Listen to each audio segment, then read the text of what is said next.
वर्धाणे उभरांडी दुहेरी हत्याकांड प्रकरणी नराधम भोंदू बाबावर कठोर कारवाईची मागणी, साक्रीत विराट मूक मोर्चा। साक्री तालुक्यात वर्धाणे आणि उभरांडी शिवारात 16 मे रोजी घडलेल्या दुहेरी हत्याकांडामुळे संपूर्ण धुळे जिल्हा हादरून गेला आहे। अक्षय सोनवणे आणि जयश्री काकुस्ते या दोन निष्पाप जीवांचा बळी घेणाऱ्या योगेश खैरनार उर्फ भोंदू बाबा याच्यावर कठोरात कठोर कारवाई करण्यात यावी या मागणीसाठी साक्री तालुक्यात जनक्षोभ उसळला आहे। आरोपीला फाशीची शिक्षा व्हावी आणि हे प्रकरण फास्ट ट्रॅक कोर्टात चालवावे या मागणीसाठी आज भाडणे ग्रामस्थ आणि साक्रीकरांनी एकत्र येत एक भव्य मूक मोर्चा काढून नायब तहसीलदार किरण कोठावदे आणि निजामपूर पोलीस स्टेशनचे सहाय्यक पोलीस निरीक्षक यांना मागण्यांचे निवेदन दिले। हे प्रकरण फास्ट ट्रॅक न्यायालयात चालवण्यात यावे आणि पीडितांच्या बाजूने प्रसिद्ध वकील ॲडव्होकेट उज्ज्वल निकम यांची नियुक्ती करण्यात यावी अशी आग्रही मागणी ग्रामस्थांनी केली आहे। यावेळी भाडणे गावाचे सरपंच अजय सोनवणे, युवराज काकुसे, भानुदास गांगुर्डे, कल्पेश सोनवणे, नितीन ठाकरे, पंकज मराठे, किशोर वाघ, हिम्मत सोनवणे, विजय पारख, नितीन ठाकरे, संदीप पाटील, कुणाल निकम, भूषण सोनवणे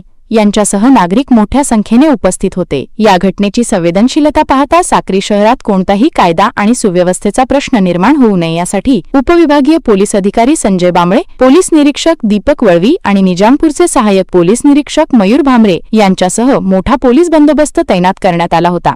जे निष्पाप लोकांचा बळी घेतला आहे त्याच्यामुळे या भोंदू बाबाला फाशीची शिक्षा द्या आणि त्याच ठिकाणी आम्ही फिरत असताना डोंगर परिसरात विविध ठिकाणी साड्या व ब्लाऊज त्या ठिकाणी आढळून आल्या आणि हे प्रकरण नार्को टॅक्स करून त्याची पुढे जास्तीत जास्त तपासणी करून जास्तीत जास्त कायद्याने कलम कसे वाढवून घेण्यात यावे यासाठी देखील आम्ही आलो आहे आणि तोच गुन्हा फास्ट ट्रॅक पद्धतीने जसा आपण आणि उज्ज्वल निकम सारखा चांगला वकील आपण त्या ठिकाणी देऊन त्याला लवकरात लवकर फाशीची शिक्षा व्हावी हीच आम्ही गावकरी व समस्त तालुक्याच्या वासियांकडून करत आहोत।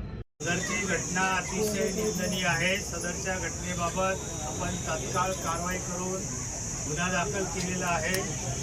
आरोपी देखील तात्काळ अटक केलेला आहे। सदरच्या गुन्ह्याच्या तपासात आम्ही माननीय आमचे पोलीस अधीक्षक यांच्या वेळोवेळी सूचना आदेश प्रमाणे जास्तीत जास्त खोलात जाऊन जास्तीत जास्त सखोल तपास करणार आहोत आणि आरोपीला जास्तीत जास्त शिक्षा कायद्याप्रमाणे कशी होईल या दृष्टीने आम्ही जरूर गांभीर्याने प्रयत्न करणार आहोत।